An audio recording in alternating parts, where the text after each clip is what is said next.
ঋণের টাকা ছাড় হচ্ছে না, IMF ঋণের টাকা দেবে না নতুন একটা নির্বাচিত সরকার ছাড়া। টাকাটা আমি আগে বলি, টাকাটা ইম্পর্টেন্ট না, ইম্পর্টেন্ট হলো ইমেজটা।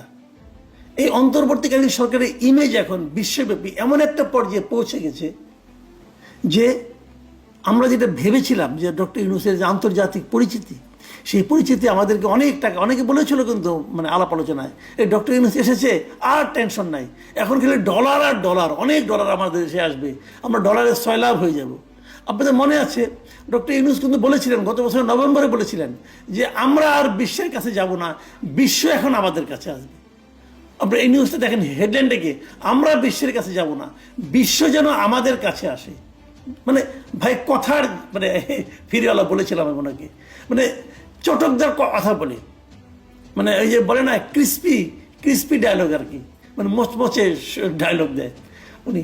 তো এইভাবে দিয়ে বিশ্ব আসছে, ওরা বিশ্ব চলে যাচ্ছে আপনার কাছ থেকে। IMF তো আপনার কাছে আপনাকে শুনলো না। তো এইগুলি ইমেজটা হলো ইম্পর্টেন্ট।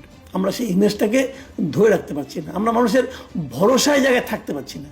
মানে ডক্টর ইউনূস এই দেশটাকে পশ্চিমা বিশ্বের কাছে একটা সম্ভাবনাময় দেশ হিসাবে তুলে ধরতে পারেননি, এটা ওনার ব্যর্থতা।